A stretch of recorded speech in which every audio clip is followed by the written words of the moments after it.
Yorkies, Morissa Schwartz here, and today I'm here to talk to you about YouTube royalty. Somebody who I think influences basically every YouTube vlogger that you see, including moi, Philip DeFranco.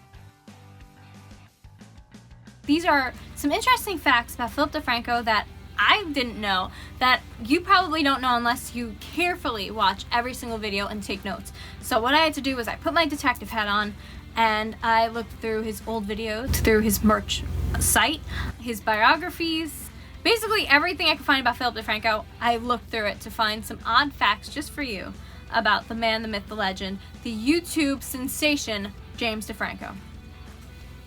James DeFranco. Why did I say James DeFranco? Yes. I think I was thinking of Spider-Man. James Franco. He's coming out with a new movie now about The Room that looks interesting. Take two. The man, the myth, the legend, the YouTube sensation, Philip DeFranco. Philip DeFranco Facts. My, that's a catchy title. So, here's the first thing about his name, which I don't even know.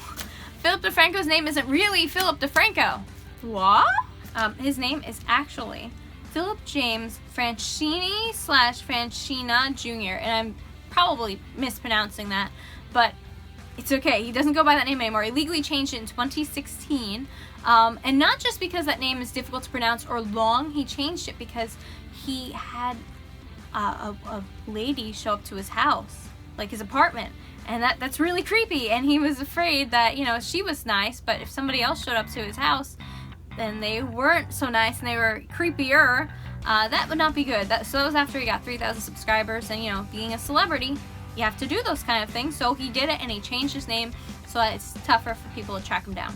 Another interesting fact, he was homeless. He actually had a hard life for a little while. His parents got divorced. He was working in a car dealership, and then he was living in his car, and then he moved out of the Bronx and he moved to Florida where he found his fame. And another fun fact, he said that his role models growing up were his dad and Sylvester Stallone.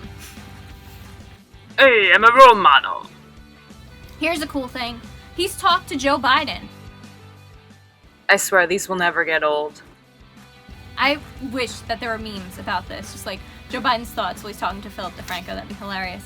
But it was a very, actually, serious conversation. It happened right after the Newton tragedy, and Philip maintained a very serious demeanor, and it was a very, very professional interview. He is a big fan of bacon. Bacon!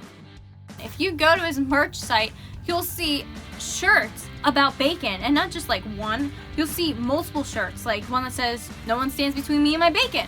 Or if you go to his Twitter, you'll see how often he tweets about bacon. Or if you watch his videos, you'll notice that he made a video about how bacon causes butt cancer, as he calls it. Philip seems to be obsessed by bacon. Now, this actually is a cultural obsession. I personally don't like bacon. I know, don't burn me at the stakes. I am not a witch. So he is giving Jim Gaffigan a run for his money as the king of bacon. Just saying. Okay, take me back to 2012 right now, because in 2012, he hosted the 25th anniversary of Shark Week. How cool is that? And how did I not know about this? They played Air Jaws Apocalypse, and he hosted the whole Shark Week. As for his beliefs, he is a libertarian. Libertarians believe in freedom for all people, and I totally see their point on so many things. Because when you think about the other awesome people who are libertarian, such as Trey Parker, yes, the South Park guy, who is now going to be in the new Despicable Me movie as an 80s kind of villain, which is interesting. Why? Kelly Clarkson is also a libertarian. I saw her in concert last year, and she was awesome. And Kurt Russell, whatever happened to him? So those are some libertarians, and James DeFranco is one, and they have some really interesting and good viewpoints, so you might want to check out libertarianism, because with the exception of healthcare, as Philip DeFranco says, he pretty much agrees with everything that they say. This one is my favorite. He has 2 Yorkies, and they're so cute, and they do really funny things, and check out his Yorkies, because they're adorable. Here's an interesting one. Philip DeFranco studied biology. I would have thought that he did communications or TV and film, something, but he studied biology in college. He went to Asheville Buncombe Technical Community College in North Carolina. Yeah, I don't know if I probably didn't say that right, but it's okay. Came off his Wikipedia. He also studied at the University of South Florida and East Carolina University. Biology.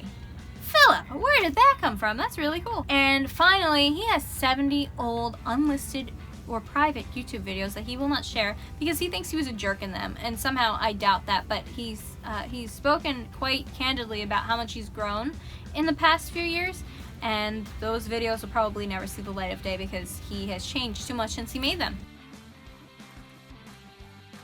So there you go. Those are your facts of the day about Philip DeFranco. I hope you enjoyed. Like, subscribe. I'll see you next time.